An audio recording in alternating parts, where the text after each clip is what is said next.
Ginawa ng 3D scanning ng PNP Forensic Group. Ipinakita na ang resulta. Eto mga kaloys, parang niloloko lang talaga tayo. Ako bilang graphic artist, hindi naman professional talaga, pero may alam ako, right?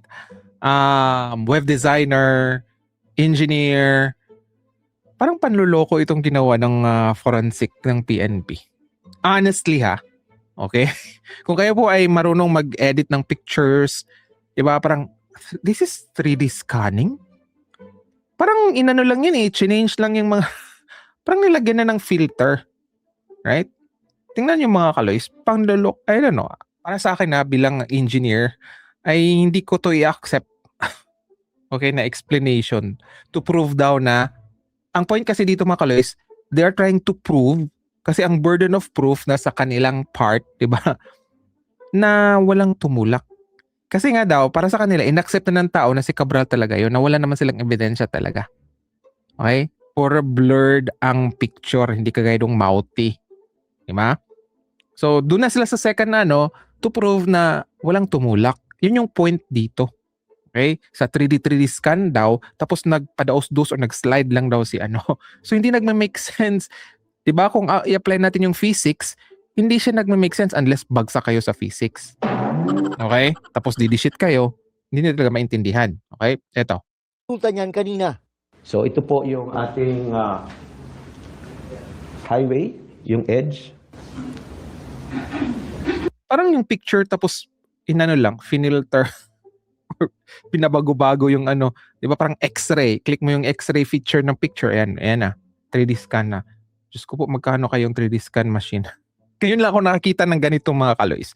Di ba, nakakita ba kayo ng ganitong style sa US? Pag mag-imbestiga sa yung mga forensic? Wala pa ako nakita ngayon lang. Okay? Tapos yan po yung actual na ravine. Sa investigasyon ng Forensic Group. Okay. Eto na, papasok ang physics. Okay? 3D scan daw yan. Ang alam natin, 3D scan talaga yung may X, Y, Z. Pero parang 2D scan lang ito. Parang pinagluloko talaga nila, di ba? Agree ba kayo mga engineers dito? 3D scan na po yan? Or X-ray? Right? So, dito pala mga kalays, sa technical side, parang questionable na talaga siya. Okay? Sabi ni Agnes, si Torre dapat ipalit kay John Wick. Actually, mga kalays, mas agree ako. Kasi siguro si Torre kasi pareho kami. Okay? ECE, Electronics and Communications Engineering. Okay? Pareho kami ni Torre. So, makaka-relate talaga siya when it comes to yung mga angle-angle, yung force, di ba? So, dito pa lang mga kaloys, kung gagamitan natin ng physics, syempre may mga sabit-sabit dyan, di ba? So, kung ang acceleration speed ng free fall ay 9.8 meters per second or cubic, okay? Or second squared, ayan na lang para mas madaling intindihan, 9.8 meters per second squared. Diba? Yun yung acceleration free fall. So kung ganyang angulo na may mga sabit-sabit, malamang hindi talaga 9.8 yung acceleration dyan. So babagal yung pagulong niya. Kasi parang nakaslide daw siya. Yun yung gusto iparating ng PNP, di ba? So daos-dos siya. So yung impact mas less. So ngayon, magkakaroon ng probability na mabuhay siya. Okay? Pakinggan natin yung... Natatawa talaga ako mga kalis bilang engineer. I mean, siguro even yung professor ko sa physics ay talagang hindi to ibabay. Diba una-una ay na bash na si John Wick doon sa mga doktor sa UP na how come ang yung DNA ay lumabas within 2 days. Samantalang daw sila, 'di ba, ay 2 weeks. So dapat sa PNP na lang po sila magpa-process ng DNA kasi 2 days lang naman 'di ba? Para mapabilis yung reporting nila. Right? So ito rin sa engineering na side or sa physics ay hindi siya nagma-make sense. Mahigit 16 na metro ang lalim ng bangin o katumbas ng 6 hanggang 9 na palapag na gusali. Sa baba, nakita ang...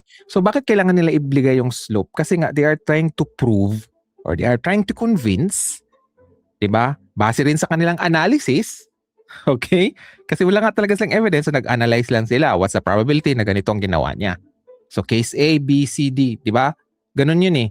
So kailangan talaga nila sabihin na nagpadaus-dus yan siya. So wala talagang tumulak. So walang foul play. Yun talaga ang gusto nilang iparating.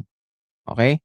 katawan ni Cabral na 0.2 hanggang So may ano-ano pa siya, 0.2, okay, sige, measurement yan, di ba? Pero yun na nga, paano nga niya nalaman na dumaos-dus yun? Dahil lang sa location ng body?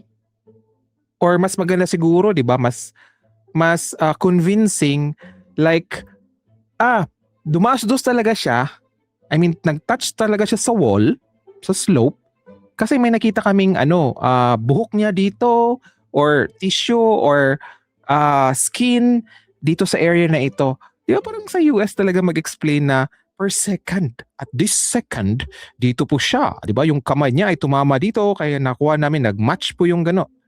Ganon ang pag-explain, hindi yung basta ano na lang, ayan, nagpadaos-dus yan. So walang foul play. Di ba?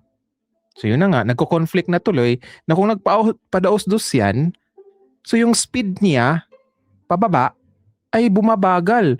So malamang, pwede siyang mabalian lang, hindi mamatay. Nagasa yung point ko mga kaloys. Di ba? So ito. 0.8 meters lang ang layo mula sa base ng bangin. Indikasyon na wala o manong tumulak sa kanya. Kung Indikasyon daw na walang tumulak sa kanya. What if nga ang pagtulak ay slow? Di ba? Yung ano talaga, yung ayaw ko. Slow lang, slow. Para sa slope ka talaga dadaan. Parang ganon. Possible din. Right? So, hindi talaga niya pwedeng masabi. May probability na, yun na nga, walang tumulak. Pero, may probability din na parang babagalan, di ba? Yung parang, nasa tip na talaga siya, tapos dahan-dahan itulak. Yes. Di ba? Or nakatutok. May nakatutok. O sige na, move. Para hindi talaga halatang may tulak, 'di ba? May baril sa ulo niya. Oh, move. Kasi yun yung gusto nilang palabasin, 'di ba? Iba talaga 'tong parang nakakainis yung pangbobobo nila. Okay? Agree ba kayo mga kalays? Thank you for watching our videos. Please don't forget to click the subscribe button and the bell notification icon so you will be notified of our latest videos. And please do like and share all our videos. Maraming salamat po. And for more information, you can visit our website at bagonglipunan.com. You can also follow us on Twitter and TikTok at bagonglipunan72. Let's make Philippines great again. Marcos pa rin.